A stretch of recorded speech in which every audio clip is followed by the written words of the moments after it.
Okay, this is a continuing dialogue with Dr. Chetana Kripalu. Today's area of exploration and dialogue is based on something called the feelings wheel, which will be sent to individuals upon request, or it'll be sent as an attachment to this recording. It's also available online. It's easily accessible. You can just Google feelings wheel, or we can send it also.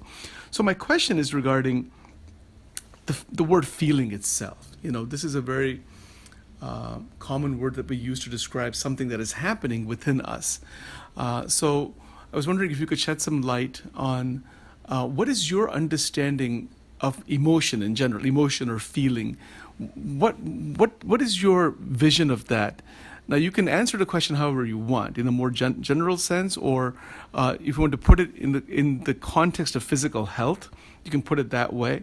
We always talk about mind-body connection. We talked about that a lot. But feelings are real, but they're not something physical that somebody can see as such. I mean, they're difficult to detect directly. There are physical manifestations. Like if I'm feeling sad, if I start crying, you can say that a particular person is crying, and then there is a feeling associated with that.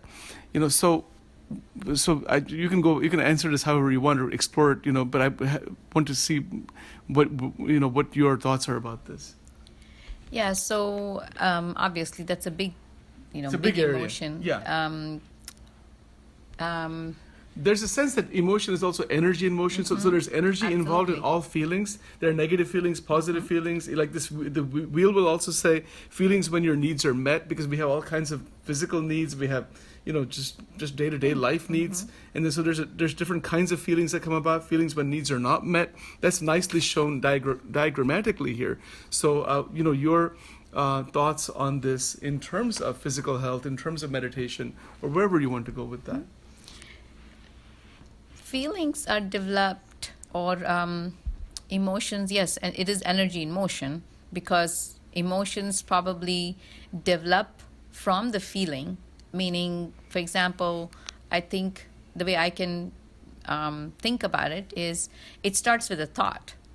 So is it because of the way a person perceives a thought? And so let's say they have a thought of and these thoughts come also from prior conditioning, yes. Meaning what the person has been through in their life. Exactly. And things like if they have been abused as a child. When I say abused verbally, and their confidence is way down in the mud, for example, like if they've been told you're no good, you're not good for anything, and things like that, then that's the basis they've developed. Yes. So the thoughts even which occur to them when they interact with people is going to be different from somebody else who's been through some other situation. So even the thoughts which arise from your brain because of outer circumstances is kind of connected to these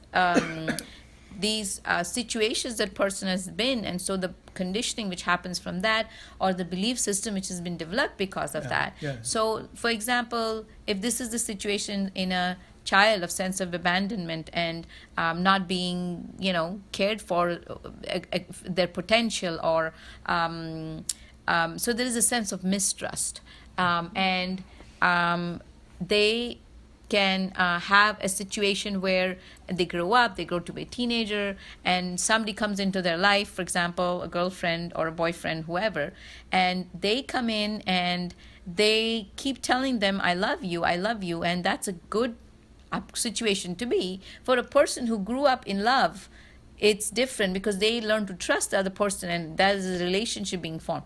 So going back to that, but in this person, the conscious interaction is one of love and trust and everything, but the subconscious emotion or feeling they constantly have is one of no, but I'm not good enough, no, but I'm not worthy of it, I'm no good, I don't think this person would eventually love me. So without their knowledge, they try to avoid this person. They just kind of keep them at a distance, because they feel this, even though there is a chance or opportunity to have a relationship, actually find love in their life.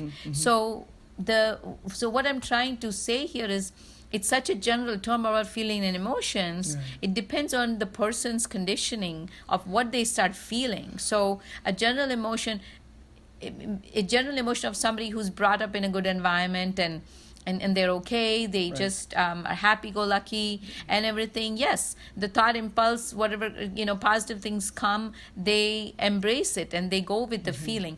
And they might even the negative thoughts, they may actually convert it into a different neutral feeling or a positive feeling because of the underlying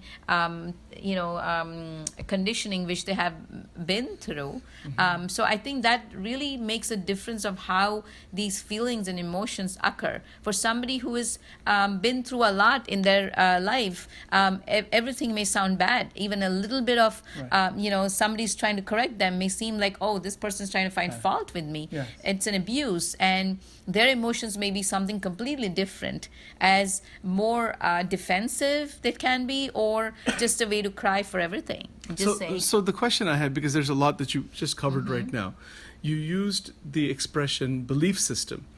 What do you mean by that? Because you used the word conditioning, and I think we all have a sense that there's some kind of conditioning with language and different beliefs, ideas, how we should live, how we should not live. Even religious beliefs are there. There's beliefs about food, about health. All different kinds of beliefs are there. So when you use the expression belief system in relation to emotions in general or feelings in general, what do you mean by that? What is the connection in your mind? Yeah, so taking the example again, like I said, if a child was always made to feel that they were not good enough by the children. So that becomes the belief. Yes, so that's the belief. It's a limited belief. We know it's not true, but that's the child growing in this environment, and he is unconsciously or subconsciously have set up this belief system that it's not good enough. Despite whatever he does, it's just not good enough. And unless he's conscious of this belief system or this conditioning which that person has, he is not going to be experiencing a whole different, all the positive emotions which comes in his life, even though it comes in his life from people or complimenting him and everything. It's going to be more in the negative area. Unless a person is told or he makes a conscious effort to change the subconscious programming. Okay, and that's what is conditioning or belief system. Yeah, so you just use the expression, that the individual can become conscious of his or her belief system. There's a belief system, and then to become conscious of that, would you say that meditation is a major role or plays a major role in that? And if you say that it does, how does it do so? Absolutely. That is why that is the next step. So how do we, become conscious, and how do we change the belief system which you've acquired, the limited beliefs which we've acquired? Meditation is a powerful tool because what you're trying to do is go beyond your body and mind. So we know that these feelings come from literally your mind, especially because you're thinking a certain thought that brings out certain emotions in your body. So thinking is a function of the mind, feeling is a function of your body. So think a that's thought. an interesting distinction. Thinking is a function of the mind. Feeling is a function of the body. Could you elaborate a little bit on that also as you're going? So the thoughts come in the mind or the brain, whatever you want to, we're going to keep it broad. I mean, we don't want to go deep with the difference between the mind and the brain. But the impulses and the thought come through the brain or the mind, the the frontal cortex, where it's coming in. But what you're feeling is in your body, the heart rate racing, or even the emotions of this love and everything. It's a certain way of reacting in your system, the body system, your cardiovascular system, your respiratory system, even the other hormones, which actually come from the brain, but this effect is seen in your body. So that's what I mean by thinking is a function of the brain, and feeling or emotion, so-called emotion after the feeling is started, is because the energy now is in the body, and it gives rise to a certain feeling in your body. So that's what I'm talking about, the connection between the thought and the thought from the mind and the feeling. So what happens is when you meditate, you are going beyond this feeling, because what happens is, let's say, again, going back to this example of this person who's attained this kind of a belief system, is feeling abandoned, or not abandoned but not so good about himself. He doesn't have good self-worth or self-esteem, that he's able to, or he will be able to do things. That becomes, he associates or identifies himself with that personality.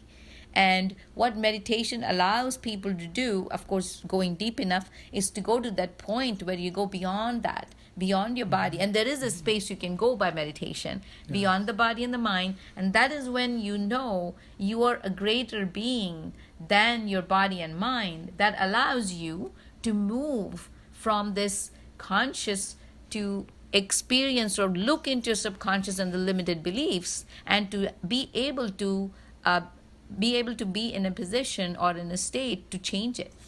Because then there is a new possibility. There is no possibility, because if you're in your mind thinking and feeling in your body that this is who I am, and this is what brings me, this is my personality, and this personality again goes to the mind, saying the thoughts again come, kind of not comparable, but according to what your feelings are. So that's kind of like a circuit which keeps going back and forth and again and again. It's like being caught inside the content of the mind. Correct. Because the mind is like a container. I mean, this is the way I have understood this, over time, which is the conditioning process. Even John Locke, the philosopher, talked about it as being as a blank slate. The child is born, and then there's conditioning, and all impressions and ideas and beliefs, and so many things are there, and it's necessary. But so the conditioning is there, but the problem is that most people are caught up in that conditioning, and then different kinds of feelings that are occurring, particularly the negative emotions, are then harmful to the body. So the link between conditioning to emotion, and then with belief systems, is what you're talking about, and then particularly the role of meditation in this circuit.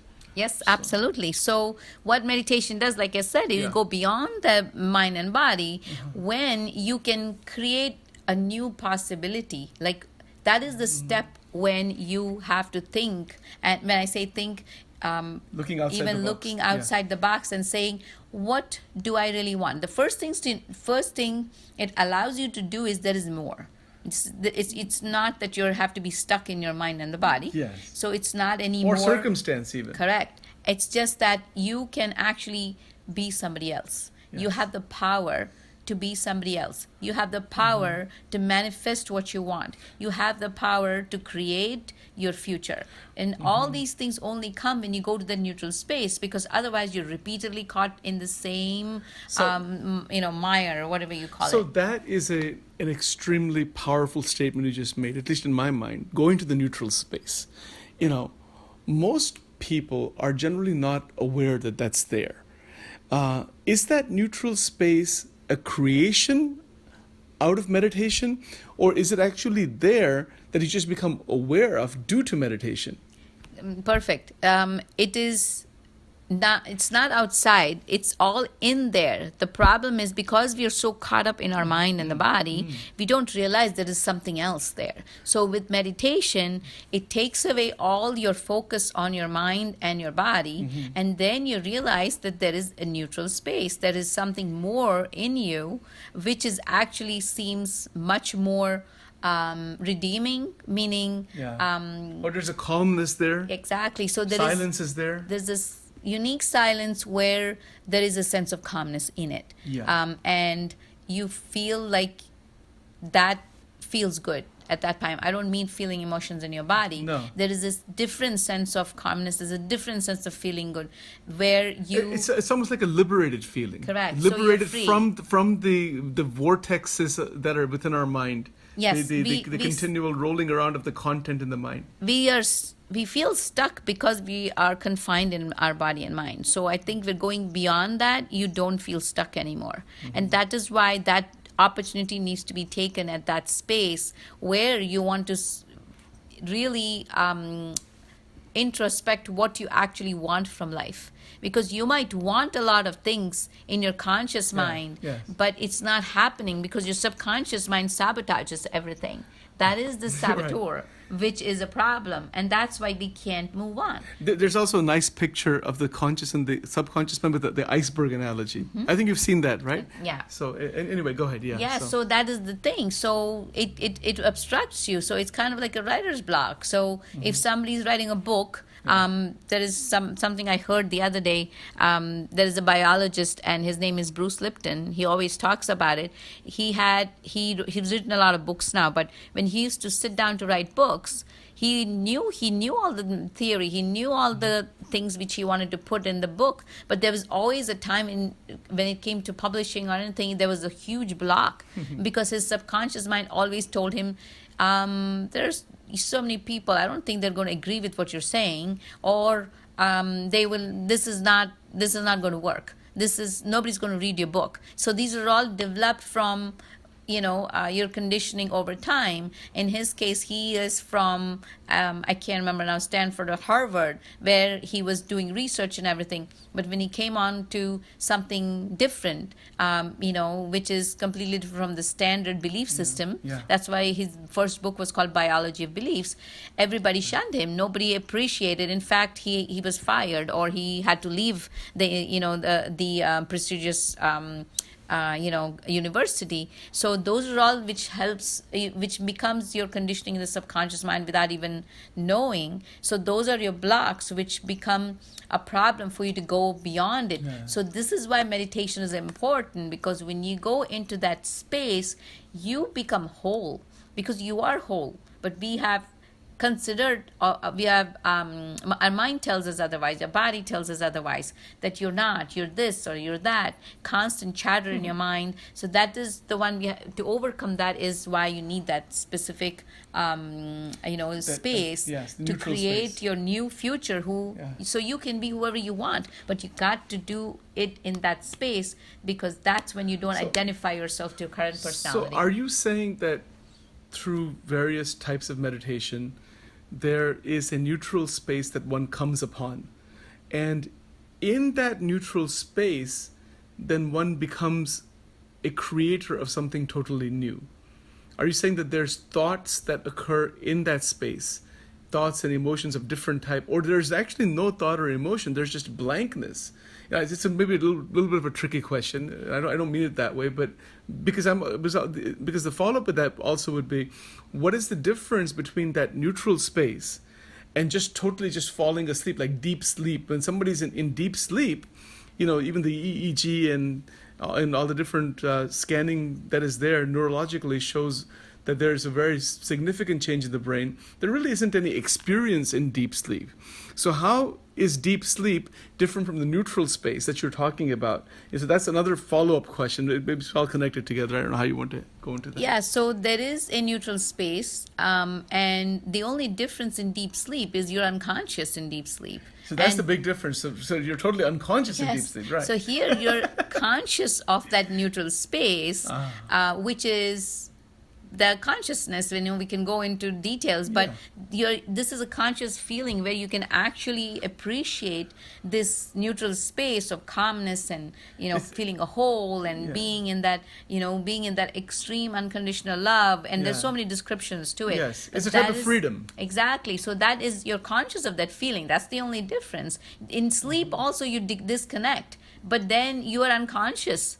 And that's what sleep is. And the body and the mind, your being requires it. That's why, to be able to go on in your life. And it automatically does it. But in this case, what you're trying to do is consciously going into that space where you can experience that bliss, or you can experience that love or compassion or whatever, the calmness. It's different for different people. Sure. So the idea in this connection about creating what you want is, why that's necessary is because, like I said, we are limited by your subconscious mind, which tells you different things about you, and that will not allow you to move forward about where you want to be, your desire to be whoever you want to be, and things like that. So people don't even think about it, they just go with the flow. But in this case, you can really use this space, or use this use all your energy at that point to start creating your future. And what do I mean by that? Is that is the place where you start imagining yourself in a place or whatever. Let's say, for example, there is a business owner and he wants to be at a certain level, and in the future, and something's preventing him from doing that.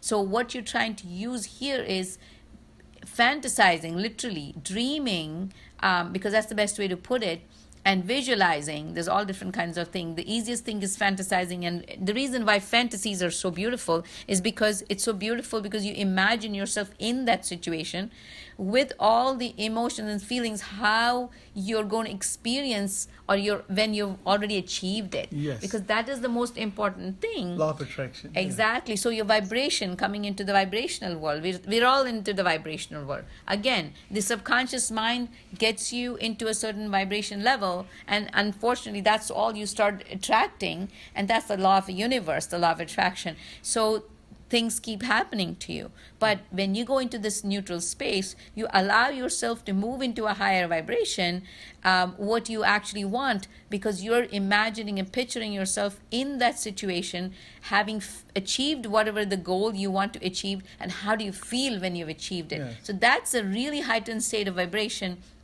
and that is what you're going to use again and again to manifest what you want, because like, again, coming back to the law of vibration, it's matched according to that, and that is so beautiful, because as you do so what you're trying to do is getting away from your current conditioning, current subconscious programming. So this is moving up into the next, a different topic about subconscious reprogramming is what you were trying to do in this case. Yes. So of course that meditation is important, but you have to do it also when you're awake and conscious too, because remember, the self-talk which you've been doing otherwise, we don't realize it. That self-talk is, let's say somebody's in pain, we're going to a different subject, a bodily symptom, and all, because it's a common thing to say it aloud. I'm in pain. I have pain in my leg. I have pain in my back. I have pain here.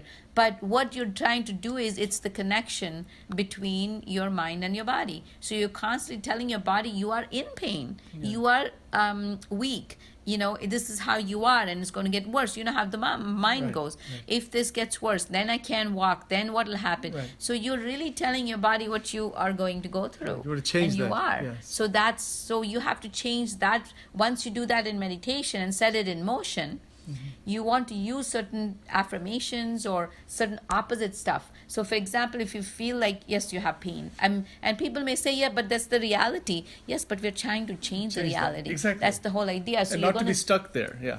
So the whole idea of reprogramming comes into this place where we're trying to say, even if your body hurts, you're actually going to say the opposite. You're not going to complain to anybody. Right. Because the original idea was you talk about your problems, but that's not going to help, because you're making it worse. You can make Remember, it worse. the circuit is getting stronger when you complain in the negative way. Yes. So you got to do the opposite. You're going to say, literally have a conversation. I know it sounds crazy, but literally have a conscious conversation with your body, saying, if my knee hurts, you are strong enough, you can heal, and you are really capable of doing much more than you're hurting. And I know you're trying to tell me something, and thank you for doing that. I know it's a long talk, but things like that really help. And simple affirmations like saying, my knee is absolutely normal. It's getting better every day. It is already great. And I am I appreciate what all it can do for me, and things like that, because this is the reason to do this is because every thought we think, every message we give sends certain chemicals. So the positive thoughts create certain chemicals, the negative thoughts certain chemicals. When you do the positive chemicals, that is one of healing. So it kind of goes everywhere. The modification of the hormones, and eventually genetic expression. So, but this is a positive feedback. So you're putting the body in a healing mode, and the body perfectly knows what to do. But when you do the negative loop, by saying the opposite, you're releasing the other chemicals, which are not of healing. And it's more about stress hormones, going up, and healing doesn't happen when your stress hormones are up. So really, it's affecting your physical body completely. So the only way you can manifest what you want and heal even in your body is by doing meditation, going into this space, what do you want, and using these affirmations to reprogram your subconscious again and again. Yes, so you find freedom from it. This is very true because in our practice I have seen people who have, let's say, back pain, and that's like a most common complaint all over. But people who have chronic back pain, if you look at them, these are the loops which they've created. And if you really look at their imaging, let's say an MRI or magnetic, of the back and things like that, it really doesn't look horrible. So where is the pain coming from? So pain is a function of the mind. It is not. It starts in the body. Pain is inevitable, but the suffering which comes from there is actually the mind's concoction. So that is why it lingers on. And the typical or the best example is phantom pain. So when somebody loses, phantom limb, so when somebody has an amputation of their leg and below the knee they have no leg, but if you ask them, they're still in pain in their leg. So if you look at that, if you think about it completely in terms of flesh and bones and the body, there's no body there. Why are you having the pain? So obviously it's the function of the mind which is causing that suffering. So that is a typical example of saying that why it's it's like a story built in your mind that you are suffering, you are in pain. So that's how the mind-body connection is. So one has a great benefit from meditation and consciously working on their thoughts or what they're saying. It's the self-talk which are telling their body or telling themselves. So, that is why I'm not a big fan of talk therapy. It might help maybe in the beginnings, but then over time, if you keep talking about it, it kind of builds or makes the circuits of the negative loop stronger and stronger, and people don't heal from it. So that's why when people go to, and nothing wrong with nothing wrong with psychotherapists or anybody, but when they go to their therapist, they talk about everything, they feel great because they feel they've unburdened everything. But that is very temporary. These circuits are kind of getting stronger, so when you go back home, all that comes back again, the default mode. And then it gets stronger and stronger and stronger. So people end up with therapists for years because they just find that 1 hour, it just gives them that freedom. And then because they're building it up again in the 20 mind. other waking up hours, it's just worse. So this is why it's important to understand this mind-body connection. So there are some follow-up questions that I do have, but we'll save those for future recordings. Thank you very much, Dr. Chetana.